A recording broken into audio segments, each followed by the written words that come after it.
आर्यवर्धन की आंखें भर आएंगी, पर अनु का दिल अब पत्थर हो चुका है। वो पीछे हट जाएगी और दरवाजा बंद कर देगी। लेकिन कहानी यहीं खत्म नहीं होती, क्योंकि अब शुरू होता है असली तूफान। आर्यवर्धन को धीरे धीरे सबूत मिलने लगते हैं कि असल में जो साजिश रची गई थी, उसके पीछे कोई और नहीं बल्कि मीरा थी।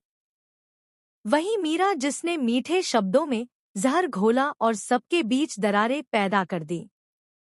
जब आर्यवर्धन को सच का पहला टुकड़ा मिलेगा, कंपनी के रिकॉर्ड्स में गड़बड़ी का, तो उसका चेहरा सफेद पड़ जाएगा।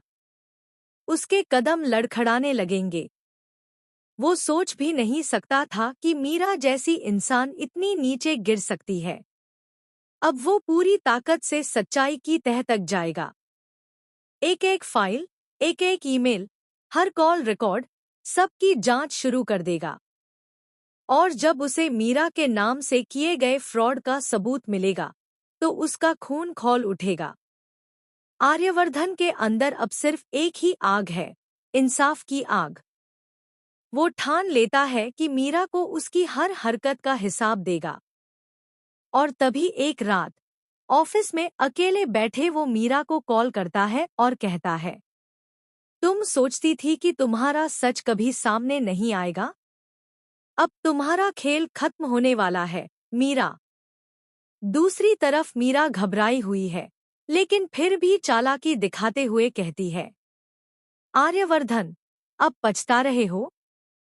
लेकिन अब बहुत देर हो चुकी है।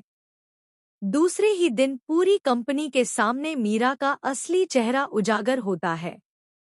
उसके झूठ, उसके झूठे दस्तावेज और उसका गलत गेम, सब खुलकर सामने आ जाता है। कर्मचारी हैरान रह जाते हैं। आर्यवर्धन अब भी शांत खड़ा है, लेकिन उसकी आंखों में आग है। वो कहता है, जिसने मेरे भरोसे को तोड़ा, उसे अब सजा मिलेगी। मीरा के चेहरे पर अब डर साफ झलक रहा है। वो भागने की कोशिश करती है, लेकिन आर्यवर्धन उसके रास्ते में आ जाता है। उसी पल पीछे से अनु भी वहां पहुंचती है। उसे सब पता चल चुका है कि मीरा ही थी जिसने उसके खिलाफ साजिश रची थी। अनु का चेहरा अब मजबूत है, आत्मविश्वास से भरा हुआ। वो कहती है, अब बहुत हो गया मीरा। तूने मुझे बदनाम करने की कोशिश की, लेकिन आज सच्चाई जीत गई। पूरा ऑफिस तालियों से गूंज उठता है। आर्यवर्धन की नजरें अनु से मिलती हैं और वो बिना बोले सब कुछ कह देता है, मुझे माफ कर दो। इस बार अनु का चेहरा थोड़ा नरम होता